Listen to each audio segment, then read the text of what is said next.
주님께서 여러분과 함께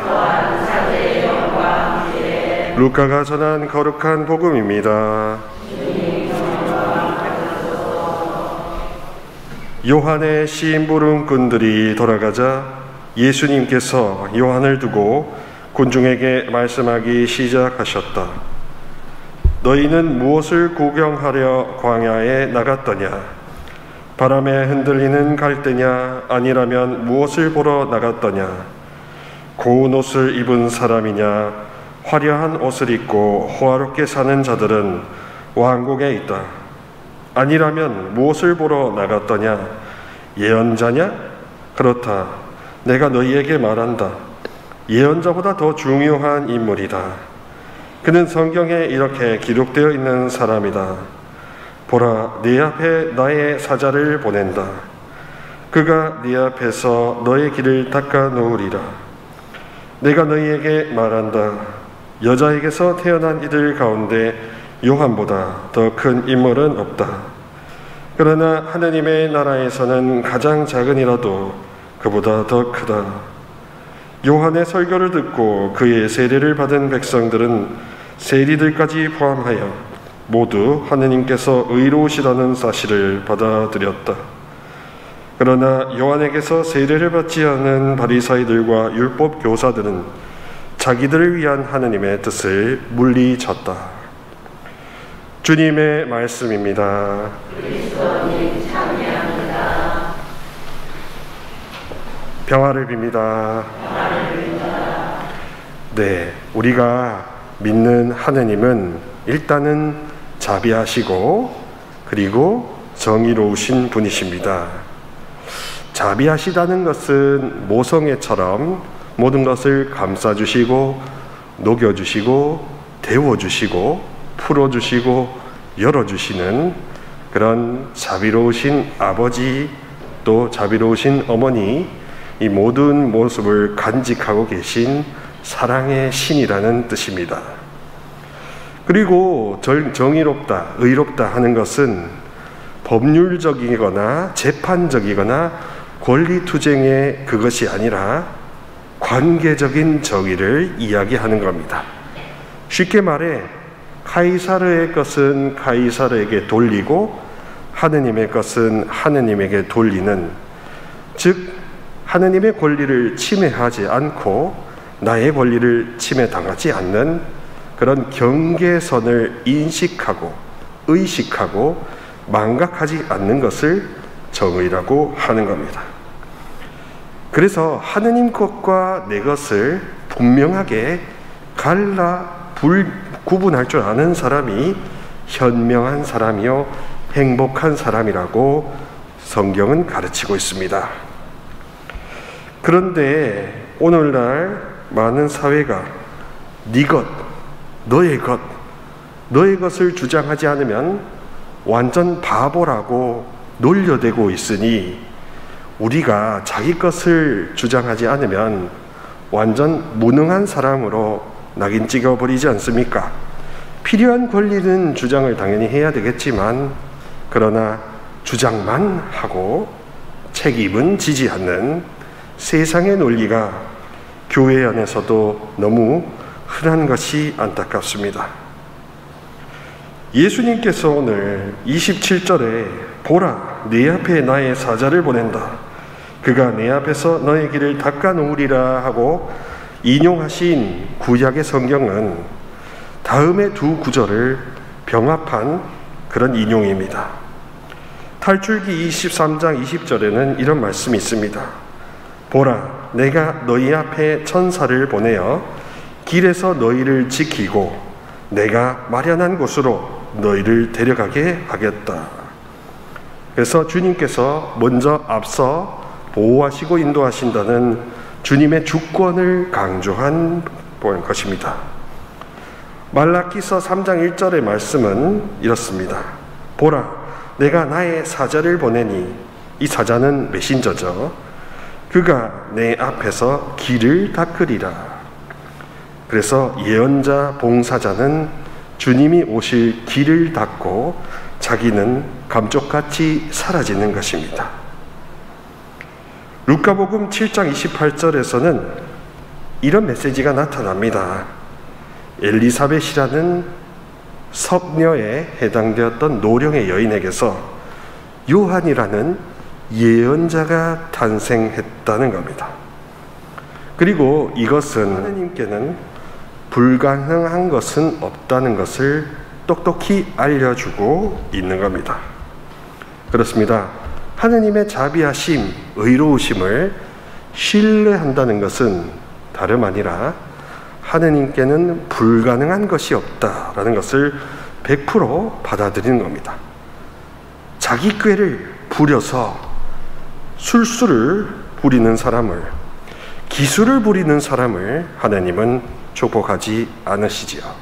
그게 바로 당신의 정의에 따른 그런 판단입니다.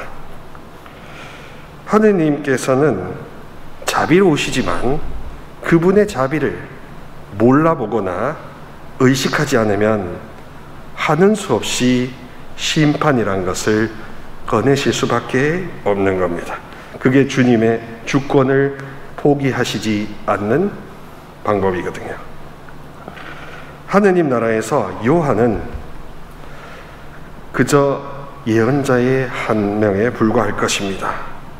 지상에서는 하느님이 불가능하신 것이 없다는 것을 보여주는 한 인물이었지만 이미 신앙의 선조들과 예언자들의 비견을 하면 그러면은 하느님 통치에서 예외일 수 없기 때문에, 그렇기 때문에 그가 하느님 나라에서 가장 작은 이보다는 크지 않다라고 선을 그어 놓으시는 겁니다. 아무리 겸손하고 뛰어난 요한이라도 하느님 통치에서 예외가 될 수는 없는 것입니다. 하느님의 다스림과 하느님의 주권에서 빠져나올 길은 없는 것입니다. 죄는 하느님의 주권을 내 것으로 삼고 내 인생은 내 것이라고 주장하는 이기심이 죄가 되는 것이지요.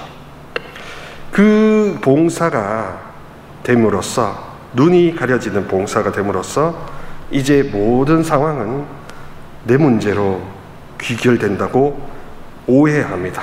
내가 모자라서, 내가 부족해서, 내가 경제적으로 어려워서 이 모든 게 다 내 탓이라고 하는 블랙홀이 생겨버린다 이겁니다. 거기에는 하느님의 주권과 전능하심은 이미 회색 딱지가 붙여져 있는 것이죠. 사랑하는 우리 교우 여러분, 요한 세례자는 딱 두 가지를 분명히 수행하였습니다. 하느님의 백성을 하느님의 주권 하에 두는 일을 철저히 예언했고요, 받아서 전했고요, 그리고 주님의 길을 미리 예비하는 일을 하였습니다. 그리고 그는 또한 하느님 주권에서 배제되거나 하느님 주권에서 예외가 되는 그런 특권자는 아니었습니다. 오히려 그 주권에 철저히 순종하려고 했죠.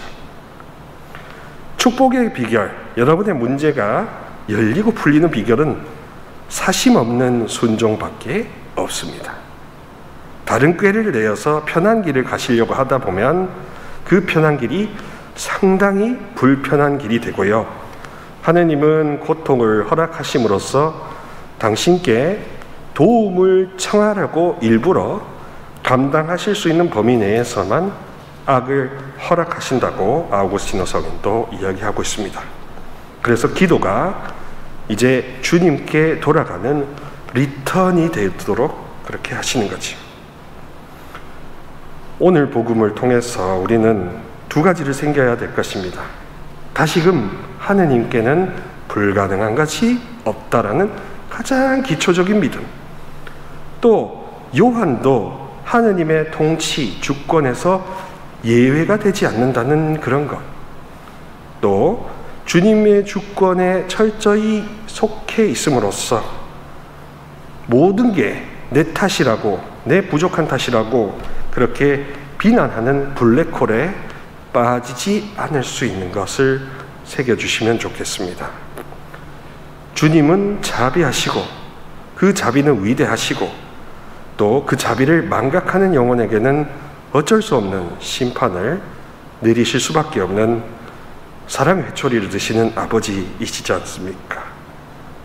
그래서 혹여 막연하게 두려웠거나 막연하게 내 잘못이라고 생각하는 그런 막연함에서 구체적이고 명료한 믿음으로 나아가시면 좋겠습니다. 그것의 핵심 키워드는 하느님께는 불가능한 것이 없다. 주권을 갖고 전권을 갖고 다스리신다. 그리고 그 전권에 전적으로 순종하는 영혼에게는 당신 전부를 주시어 인간으로서는 상상할 수 없는 놀라운 축복을 누릴 수 있게 상속해 주신다라는 것을 생각해 보시기 바랍니다. 방공서사를 드리면서 후나를 드리게 되는 말씀이 이것이었습니다. 하느님, 당신은 나의 아버지시고 나는 당신의 자녀입니다.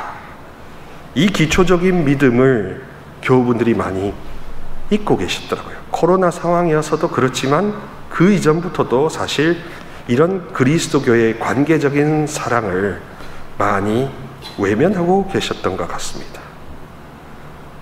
자기중심성이 아니라 자비중심성, 하느님의 전능과 주권 중심으로 점점 옮아갈수록 우리 삶은 쉬워진다는 것을 꼭 생각해 보시기 바랍니다. 쉬운 길로 가고 좁은 길로 가더라도 축복을 누릴 수 있었으면 좋겠습니다.